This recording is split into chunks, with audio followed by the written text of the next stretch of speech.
అలా కొడుకు absconding, that to in a very crucial case like POCSO.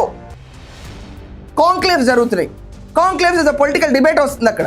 Ideological statements ఇవ్వాలి. Ideological స్టేట్మెంట్స్లో కూర్చుని తన కొడుకు ఎక్కడున్నాడో తను చెప్పుకోలేని పరిస్థితుల్లో కోర్టులకు వెళ్ళి బెయిల్ తెచ్చుకుని, ఏమండి నేను ఇప్పటికీ ఆ అమ్మాయి మైనరా మేజరా అనే విషయం కూడా నేను డిబేట్ చేయట్లా. ఫర్ వన్ రీజన్, ఎందుచేతనంటే ఆ అమ్మాయి హాస్పిటల్ సర్టిఫికెట్స్ 2 సర్టిఫికెట్స్ ఉన్నాయని చెప్పి వీళ్ళు మెన్షన్ చేస్తున్నారు. అమ్మాయికి 21 సంవత్సరాలు అంటున్నారు. బట్ అది నిగ్గు తేల్చడానికి ముందు ఇతను కూడా రావాలి కదా.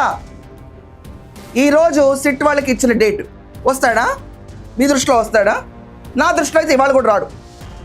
ఎందుకంటే అక్కడ కోర్టులో ఏదో ఒకటి తేలేదాకా రానుగాక రాడు. అండ్ ఇంకా విచిత్రం ఏంటంటే ఇలా సైడ్ అడ్వకేట్స్ నిరంజన్ రెడ్డి ఏం ఆర్గ్యుమెంట్ ఇస్తున్నారంటే, మీకు కేసు కొట్టేయమని అడగట్లేదు కదా, విచారణ జరపాలి, కానీ విచారణ టెన్యూర్లో అరెస్ట్ చేస్తే బెయిల్ ఇమ్మని చెప్పి మేము కోరుతున్నాము, ఇంట్రీమ్ బెయిల్. కొట్టేయమని కూడా అడుగుదాం అనుకుంటారు ఇంకా? లేకపోతే ఏంటి దయ చూపిస్తున్నారు ఒక కేసు పైన? కొట్టేయమని అడగలేదు కదా, ఇంట్రీమ్ బెయిల్ ఒక్కటే కదా మేము అడిగింది. What is this? రేపు ఇంకో పోక్సో కేసు నమోదవుతుంది. బండి సంజయ్ ముఖ్యమంత్రి అవుతాడు. ఇలాగే దాచుకోండి మీ పిల్లల్ని, ఇంట్రీమ్ బెయిల్ తెచ్చుకోండి.